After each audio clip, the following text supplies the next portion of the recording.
together, UFC Heavyweight Champion of the World. Welcome back, all you beautiful people. Today, we've got a little reaction video. I'm going to have a look at Alexander Volkanovski's training. Now, for those of you unfamiliar, Volkanovski is the current UFC 145-pound champion. This weekend, he's got a fight against Islam Makhachev, where he's going to be trying to go for double champ status, taking over the lightweight division as well. Now, I'm a huge MMA fan, training myself for years, got an experience with BJJ, got a blue belt. I've trained Muay Thai, Judo, boxing, wrestling, so huge fan and pretty knowledgeable. Now, we're going to have a look at what his SNC looks like. So, got a little compilation. Let's have a look. Yeah. Nice.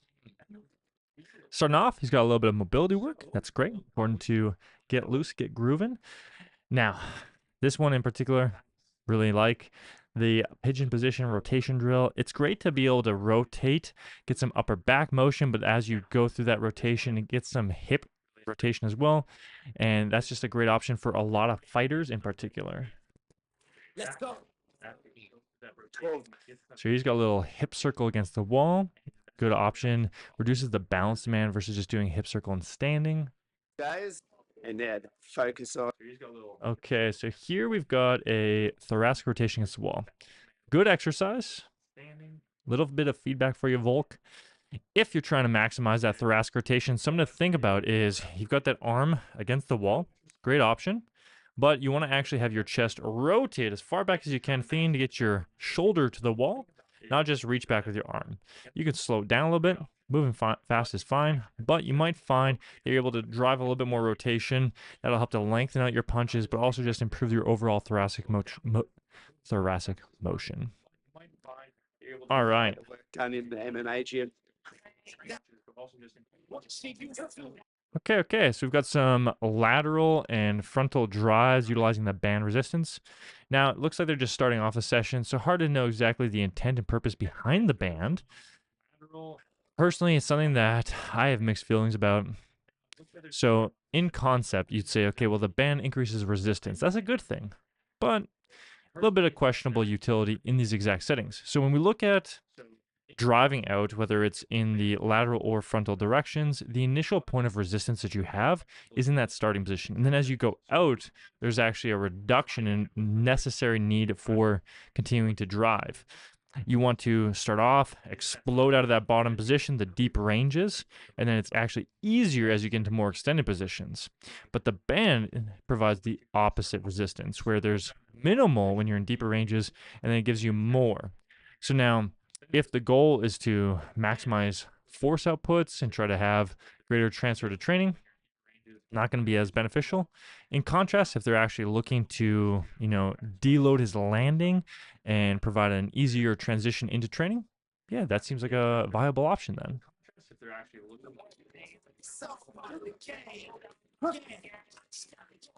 Yeah, so again, it's okay.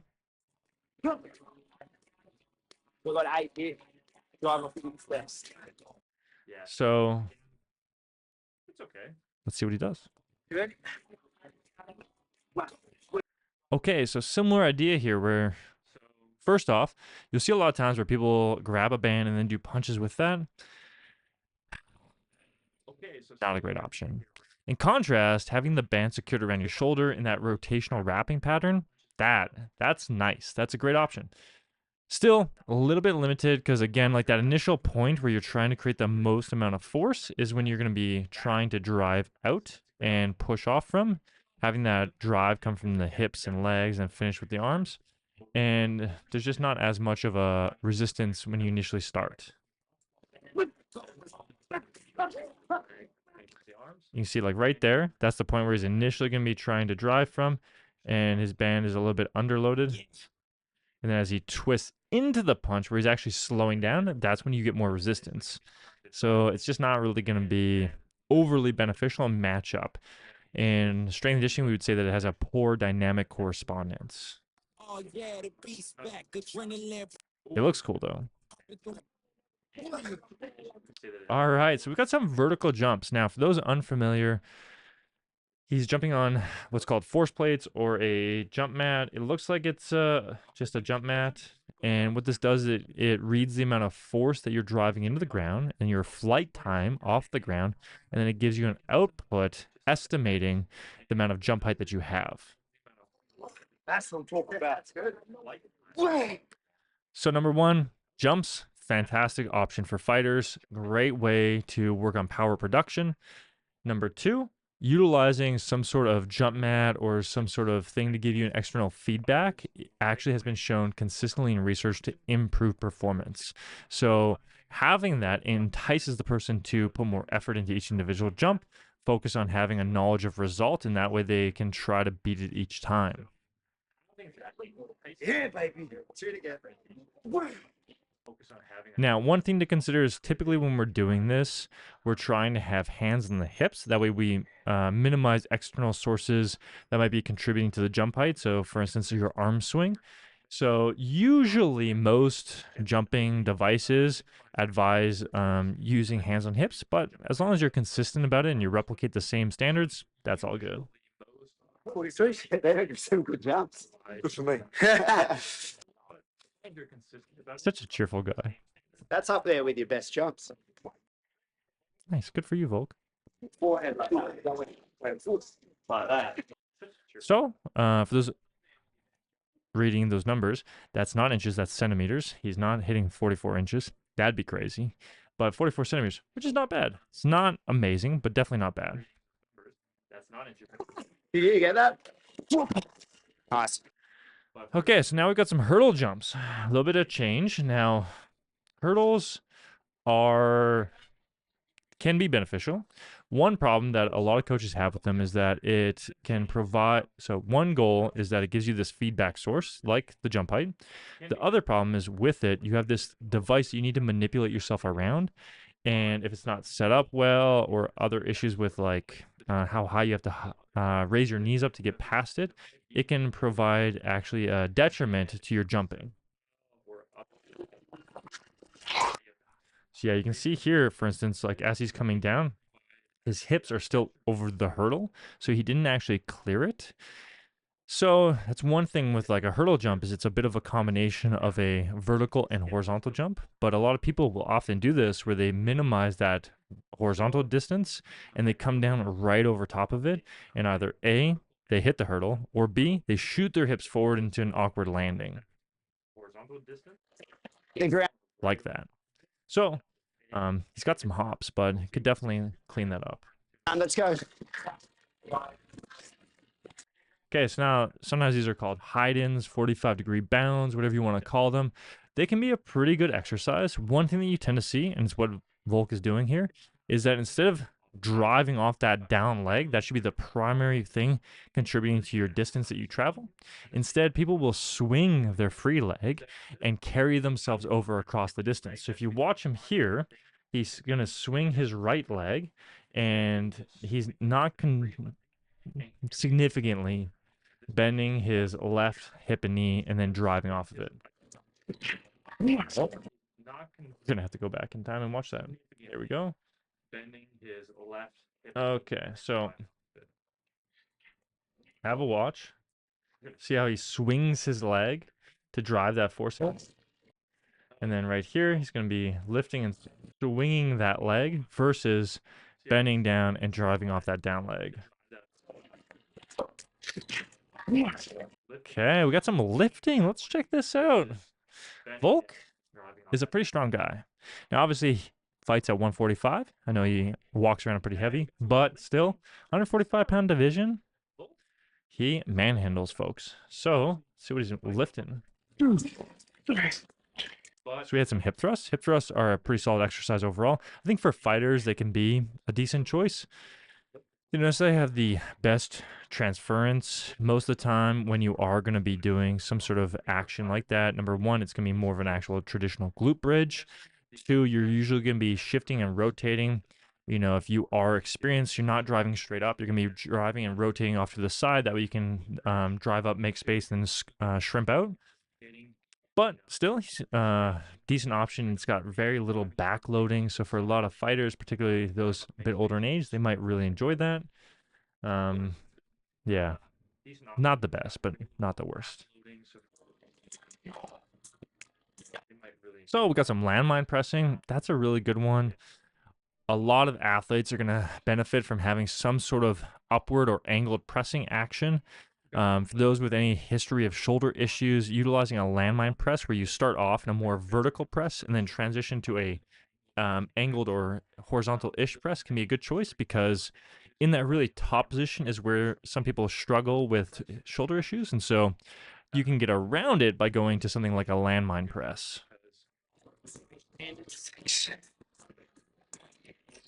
Okay, so now we got some ring pull-ups. Now, pull-ups, excellent exercise for fighters.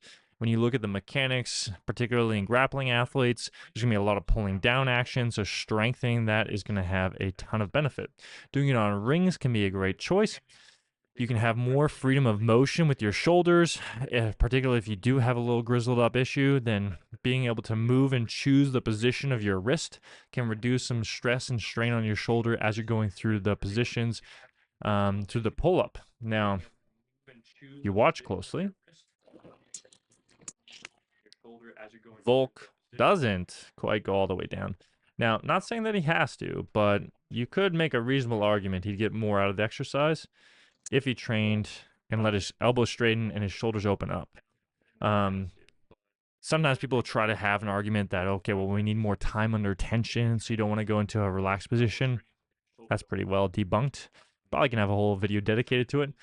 But when we look at this, you know, he's really maintaining a shortened position, whereas number one, when you're going to be grappling, your arm is going to get pulled out. It's going to be beneficial to strengthen that whole range, particularly since this is the weakest position for most people.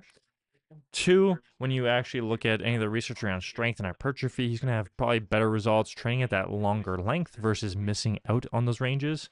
So if he's doing it for pretty much most goals, it would be ideal to do that.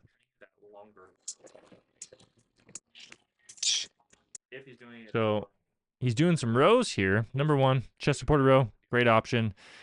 He might be choosing a lot of these exercises to minimize some stress on his lower back. It could be he's been doing a lot of wrestling, loading that up while he's been picking up athletes or doing some different suplex drills. I see that he does it a lot. So going to something like a chest supported row is going to reduce the amount of loading on your lower back versus something like a bent over row. So there might be a common theme with his strength exercises for that reason. Similarly to the pull-ups, though, he seems to be cutting that end range short often. So I don't know if that's an intentional choice. If it is, and he's just got like an elbow issue or a shoulder issue going on, sorry, Volk. But I do think that if he can, letting that reach out is going to have a lot more benefit for him.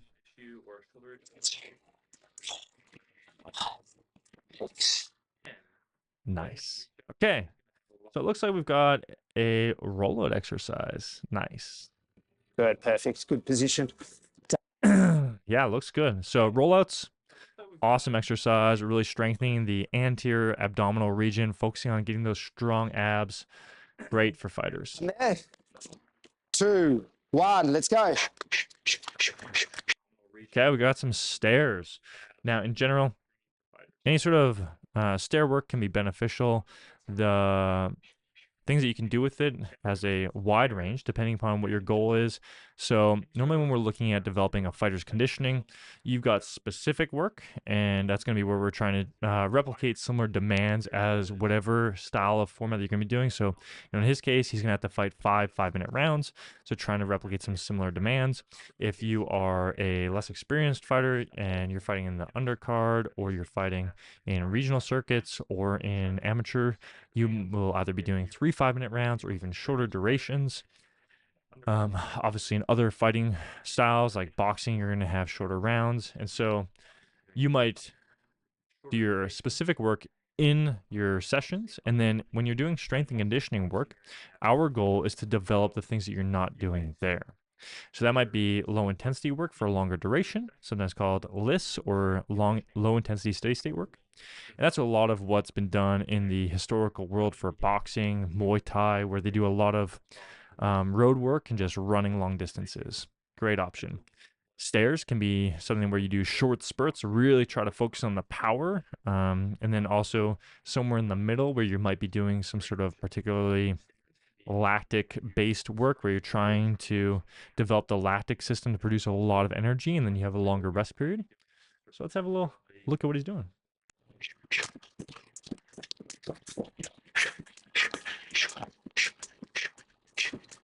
He's going fast. Okay, now running up is one thing. Running down, he's a wild man. That is a little bit dangerous, but that will work your quads, which can be a beneficial thing for a lot of wrestlers, because when you look at the demands as you're diving in to shoot for a takedown, there's a pretty high eccentric demand on your quads, and going downstairs is going to develop that. Nice. 151.54. Okay, so he's doing some medium duration intervals. They're a little bit on the longer side. Now again, depending upon what else he's doing the rest of his training, could be a great option. You do tend to see that a lot of people, particularly in the fight world, can get into a trap where they focus on having intervals that are super hard, burn up really bad, and they end up neglecting aerobic work. So as long as he's getting in some good aerobic work to supplement this and support his overall recovery, that's going to be important. Oh, okay, we beat it. Nice. So similar to the jumps, he's got some standards that he knows, it sounds like, and he's trying to beat them. So depending upon what the purpose was, just like with jumps, there's going to be a time where you're trying to push for maximal outputs, and there's going to be times where you're trying to push for consistency. So yeah, great to see that they're tracking that. I don't know if that's beatable. Definitely. You got this, Volk. I don't think it is. 151.54. Oh. They're going? Okay, so we got some more hills. So incline work in general, good option for a lot of people. In the staircase, he ran down, but something that can be a great option for those that have a little bit of beat up hips and knees is where you do hill work and you walk down instead of run down. So it can be a great option to allow you to be able to go up, come down under control, and then not necessarily take as much impact versus being on flat ground. Great option. That is some beautiful B-roll.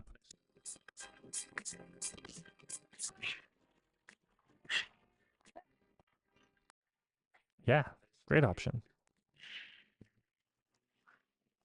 So it seems like, obviously, again, we only have glimpses into his training, but he tends to push really hard. I understand, you film training, you want to select the pieces that are going to be showing that you're grinding, working. So it's possible that they're just not showing the easy stuff, but it's just going to be really important that he is doing that supportive, easy work.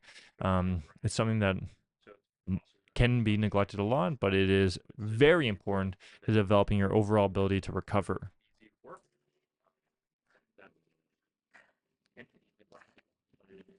Nice job.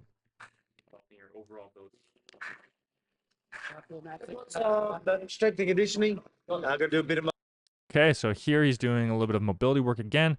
What we see is that he's got a band set up. It's anchored in front of him, and so it's pulling forward, and he's in a half kneeling position. It looks like he's trying to get a stretch on the front of his thigh, and that band helps to pull him into more hip extension. This was really popularized by Kelly Starrett in the Supple Leopard.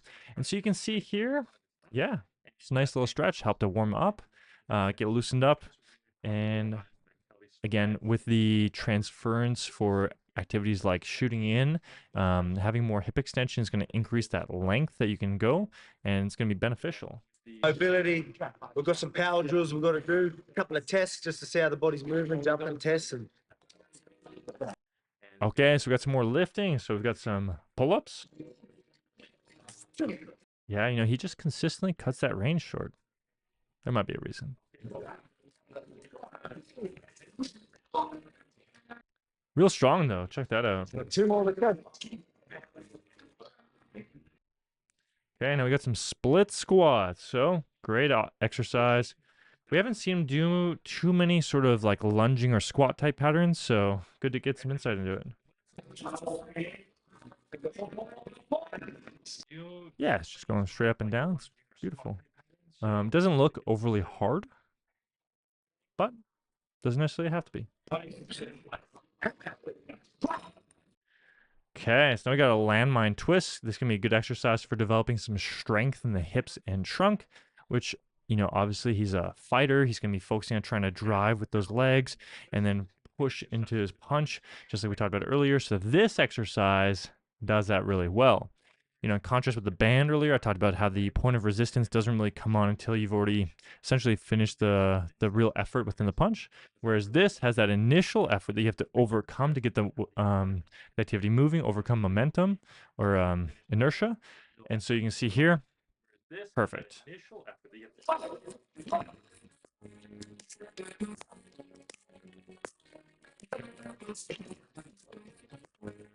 Yeah, and you can see that he starts off, brings it close to his hip, and then he drives off aggressively, lets his arms extend out, and then he brings it back down. So, great exercise. Close to his hip. Some more chest supported rows. Seems to be doing that consistently. Great exercise overall. I think chest supported rows provide a lot of utility, help to improve your grappling strength for pulling. They can be good to be able to hug people in. They can transfer over into clinches, a wide range of positions for grappling. But I still think he'd probably get benefit if he would let it lengthen out.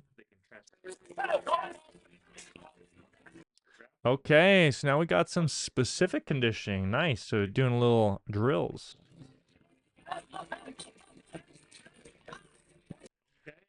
Okay, so here's the thing. I got some beef when fighters combine non-specific and specific work. It's not bad, but it seems to be something that people just love to do, and I don't think that there's as much utility with it. You know, in general, if you're going to be doing something like Shark Tank, you're going to be doing repeated intervals, working against opponents, and trying to develop your specific conditioning. That's great. Intermixing that with something like the air bike, like why? It's just going to tire you out and limit the amount of technical work and specific work that you're going to do. If you want to do air bike, cool. Do the air bike separately, work on it in an intentional purpose, and then transfer over and do your specific work. He's doing some sprawling. Nice. Very important drill, especially when he fights Islam.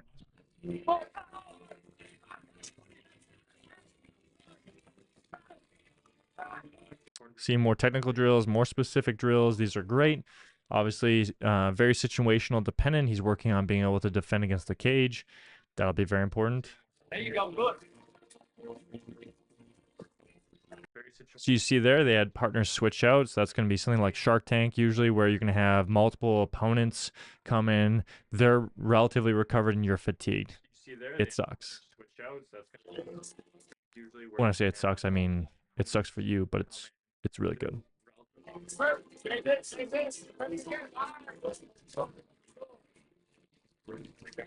Yeah, so again, like it's not awful. It's just you probably get more out of just specifically doing that. Come on.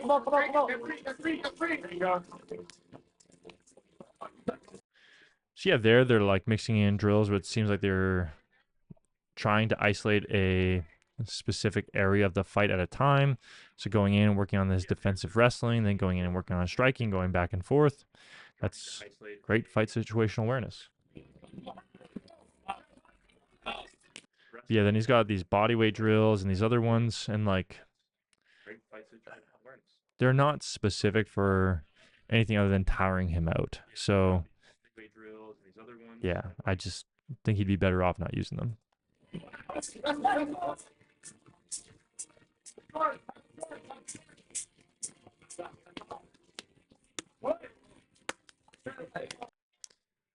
Yeah, obviously pad work is a good one when we're looking at conditioning in particular. You don't have any concern about having a cut or something happen like what happened with Charles.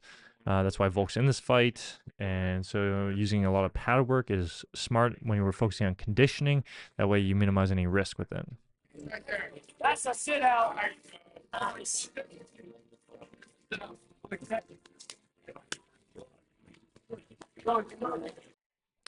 Yeah, getting that boxing on.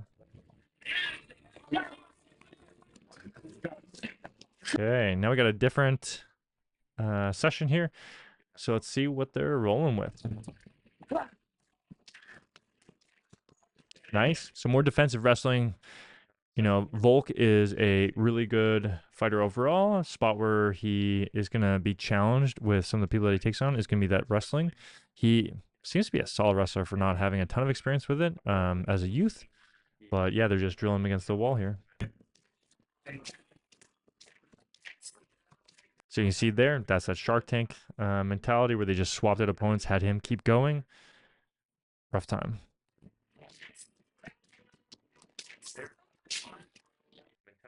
Boom. So yeah, that's Alexander Volkanovski's training. Overall, seems like he does a lot of very intelligent things. Obviously, he's got a lot of great people around him, and he's a phenomenal martial artist. A few things that he could probably consider changing up. So if you check this out, Volk, feel free to reach out. I'd be glad to help. But yeah, you know, working on some of these smaller areas, particularly as he gets into older age and trying to retain his maximum abilities, is going to be beneficial. And if there's not a specific reason why he can't go through those, then we should try to. If there is a limitation, reach out, let me know, and let's fix that up. Hope you guys enjoyed this video. If you have any requests for future reactions, let us know. Drop them down in the comments. Hopefully you enjoyed it, and we'll catch you in the next video.